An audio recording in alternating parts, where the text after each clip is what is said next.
Group 2 exam pass ஆகிறதுக்கு முக்கியமாக நீங்கள் எதை பண்ணுறீங்களோ இல்லையோ முக்கியமான இந்த 4 ஸ்டெப்பை வந்து பண்ணிவிடுங்க. ஸோ ஃபர்ஸ்ட் ஸ்டெப் என்ன பார்த்தீங்கன்னா, உங்களுடைய லாங்குவேஜ் சப்ஜெக்டை ரொம்ப ஸ்ட்ராங் பண்ணிவிடுங்க. மெயினாக 6th to 12th இருக்கிறது சிலபஸ் பேஸ்டாக நல்லா முடிச்சிருங்க.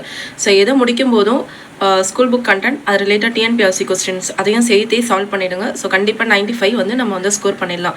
செகண்டாக நீங்கள் இம்பார்ட்டன்ஸ் தர வேண்டியது ஆப்டிடியூட் அண்ட் ரீசனிங்க்கு தான். ஸோ ரீசனிங்க்கும் நீங்கள் ஈக்குவல் இம்பார்ட்டன்ஸ் தந்து தான் ஆகணும்.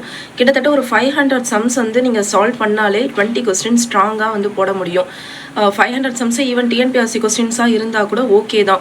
ஏன்னா நிறைய கொஸ்டின்ஸ் வந்து ரிப்பீட் ஆகுது எக்ஸாம்ஸில். ஸோ நீங்கள் வந்து ஒவ்வொரு டாப்பிக்லேருந்து ஒரு 50 கொஸ்டின் நல்லா ஸ்ட்ராங்காக வந்து சால்வ் பண்ணிட்டீங்கன்னா கண்டிப்பாக வந்து ஒரு 20 வந்து ஸ்ட்ராங்காக அடிக்க முடியும். அண்ட் தேர்ட் ஸ்டெப் என்ன பார்த்தீங்கன்னா கரண்ட் அஃபேர்ஸ். ஸோ ஒரு 1 இயர் கரண்ட் அஃபேர்ஸை நல்லா ஸ்ட்ராங்காக படிச்சிருங்க.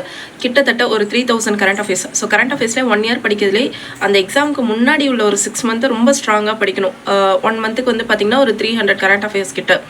அதுக்கு முன்னாடி உள்ள ஒரு 6 மந்த்தில் முக்கியமான ஸ்கீம்ஸு முக்கியமானது எல்லாத்தையும் படித்தா போதும். ஆனால் அந்த எக்ஸாமுக்கு முன்னாடி உள்ள 6 மாதத்துல என்டையர் திங்கை நீங்கள் வந்து ஸ்ட்ராங்காக படிச்சுக்கணும். ஸோ டோட்டலாக ஒரு 3000 கரண்ட் அஃபேர்ஸ் நல்லா படித்தா அதில் வந்து ஒரு 10 கொஸ்டின்ஸ் வந்து நீங்கள் ஸ்ட்ராங்காக வந்து போட முடியும். Next GS. ஸோ ஜிஎஸ் பொறுத்த வரைக்கும் நமக்கு வந்து கிட்டத்தட்ட ஒரு 70 to 80 டாபிக்ஸ் வந்து சிலபஸில் இருக்குது. ஸோ அதில் வந்து பார்த்தீங்கன்னா நீங்கள் வந்து ஒரு 50 டாபிக்ஸ் நல்லா ஸ்ட்ராங்காக படித்தாலே போதும். நான் ஆல்ரெடி அந்த 50 டாபிக்ஸ் என்னென்னு சொல்லியிருக்கேன். ஸோ அந்த 50 டாபிக்ஸ் நல்லா ஸ்ட்ராங்காக படித்தாலே 50 கொஸ்டின் வந்து நீங்கள் போட முடியும்.